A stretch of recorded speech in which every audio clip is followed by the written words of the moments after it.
All right, this is going to be a tough one, but I encourage you to stick with me before writing me a furious hate email. Just stick with me. Many of you know that for a long time, a lot of those furious MAGA hate mails that I get are written atrociously. I know we joke about, oh, they put in the wrong your, Y-O-U-R-E versus Y-O-U-R. Okay. Or there's a specific grammar error. What I'm talking about is that a lot of the hate mail I get from MAGA people is almost completely unintelligible as English. People who are writing to me, they love Trump, they hate me. Their emails are some of the worst English language I have ever seen. I started doing a little experiment over the last month. When those emails have been coming in, we write back and we go, hey, thanks for your message. Just curious. What's your native language? What's your first language? And invariably, people write back and they go, English. I'm an American. It's the only language I speak. So I said to myself, can it really be that this many Americans can barely write? And of course, if they can barely write, they can barely read. Could that really be possible? It can't be. Well, then I did the research, and it turns out that only about 1% of the adult population can't read, like truly illiterate. It's only 1% of the population. I'm not hearing from them because they can't read or write, so they wouldn't be able to write to me. Okay. But then look at this.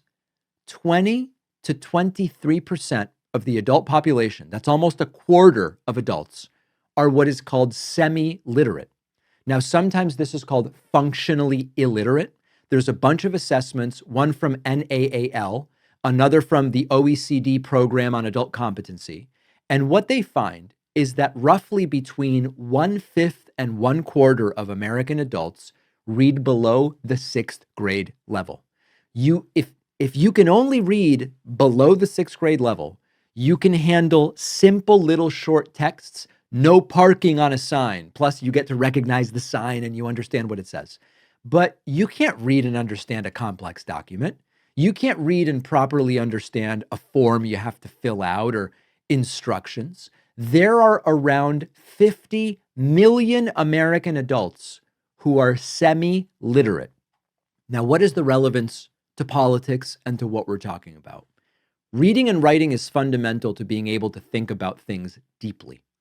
If you can't see a few paragraphs of text and parse it and really think through the subject matter, or if you can't follow a multi-step argument, if long-form text is confusing to you, you're at a massive disadvantage in a modern democracy. Now, before the angry emails come in, this is not exclusively partisan. Of course, there are liberals and leftists who struggle with literacy as well. This is not a only Trump voters can't read kind of thing. But when I look at the most furious MAGA hate mail that I get, barely intelligible, no structure, random capitalization, sentences that collapse halfway through, and then I look at the literacy data, it's hard not to notice something. About 1 in 5 American adults read and therefore write below a 6th grade level. That's tens of millions of people that struggle with relatively basic stuff. What kind of messaging works best in that environment? A detailed healthcare proposal or the election was stolen? They're poisoning the blood of our country. They're coming for you. China's coming for you. Short, repetitive, emotional, and simple. Remember that Trump speaks at a 4th grade level.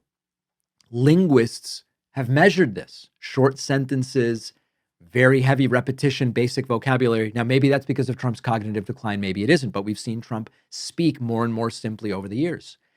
It is effective at the end of the day in a country where tens of millions of people struggle to read above a 6th grade level. And so if complex policy is hard to process, you're not evaluating a tax plan. You're just reacting to identity. I have a tax plan for you, says Trump. Cool. Sounds good. Sounds strong. He sounds like he's on my side. I'll go for it. So this is really not about calling people dumb. This is a structural vulnerability. When literacy declines, slogans are much more effective than substance. And when nuance is difficult, anybody who can sound really certain, even if they're false, if they're making false claims, is going to win. And if reading is tough for you, the emotional salience of what whoever tells you is going to be much more powerful. In a semi-literate informational ecosystem where memes and algorithms are having so much influence, the fact that 1 in 5, almost 1 in 4 adults can barely read becomes really powerful electorally. I don't think you can have a healthy democracy when 1 in 5 adults struggles to read into a middle school level. I think that's a national crisis. Tell me what you think. I this isn't to make anybody upset. It's just the data.